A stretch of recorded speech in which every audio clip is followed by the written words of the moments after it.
Hi, this is a 6 pieces skirt pattern. This is one of the 6 pieces on a fold.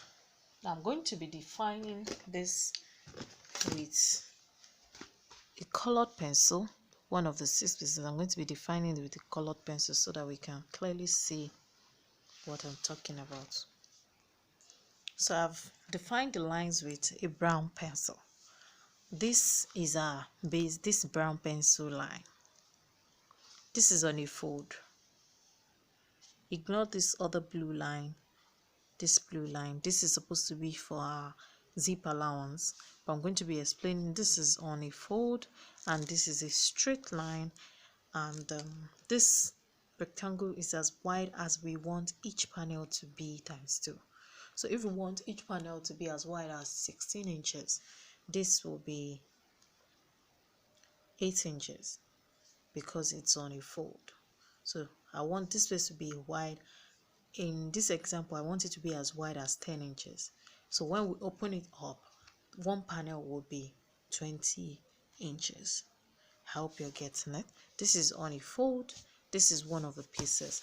Now in our example, from our calculation, the hip divided by 12 was 3 inches.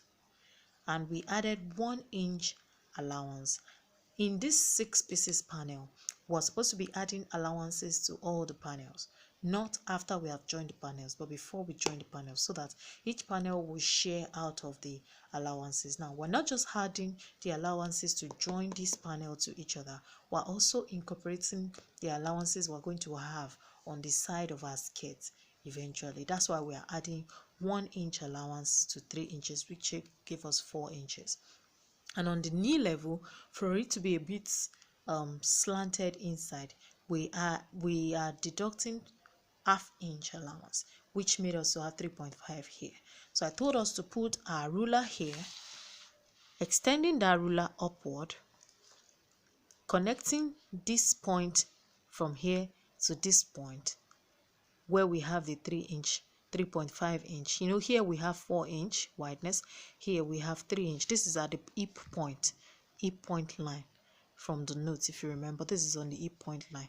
We'll connect this point to this point, but we extend our ruler upward, making sure it's upward and touching the waistline or even above it, and then we'll connect this line here and extend our hand upward like this. That's how we arrived at this place. This one has no measurements.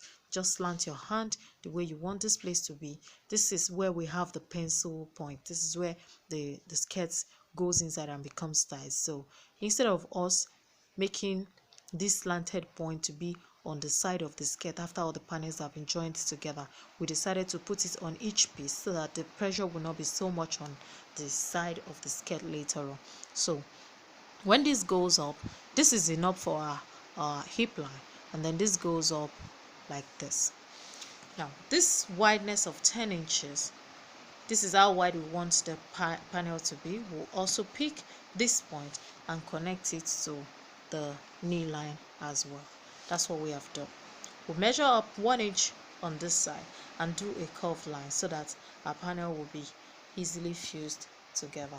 That is one panel of our 6 pieces skirt. We're going to be cutting 5 pieces of it, of this on a fold.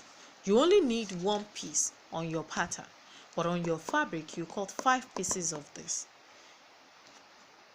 3 for front, 3 pieces in front and 2 at the back, to be joined to each piece of the one that is going to be in the middle at the back.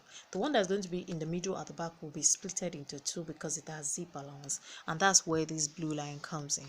This is a 2 inch zip allowance according to the notes. We have 2 inch here, and for us to have that butt line curved just below the butt line, just like we did for our pencil skirt, just below the butt line, want it to be a bit sculpted inside so that it can lay flatly under the bum bum. You measure 1 inch on that same knee line, measure inside 1 inch like this, connect with a slanted line just the way I've done with the blue pen, and from that point again reconnect back to the point where you where our skirts ended. Then this portion, we don't need it, we're cutting it off. And you do the same thing. Oh, sorry, this is not the portion we're cutting off, this is the portion we're cutting off, because of course normally this is supposed to be a straight 2-inch allowance initially, but because we're also going to do the same thing to the allowance and slant it also like this portion will be cut off and removed. So by the time we sew, this will lay flat and flatten onto the ties when the customer or whoever owns the clothes wears it. Now when you cut this one, you cut one piece of it on a fold, it's going to give us 2 pieces. This one that has the zip allowance, that will make it the 6th piece for the 6 pieces panels. Now when we join 3 pieces in front, we join 3 pieces in front, they are going to be like this. 3 pieces in front is going to be like this. The remaining 2 pieces, we'll put one on one side of the one with the zipper allowance, we'll put the second one on one side. And when you do this, you can now bring your basic skirt pattern and use it to shape your panels. Basically, what the area you are going to be shaping would just be the waistline, because most of the time this point is already shaped for you. So the only part where you end up shaping is the waistline after you have joined all the panels together.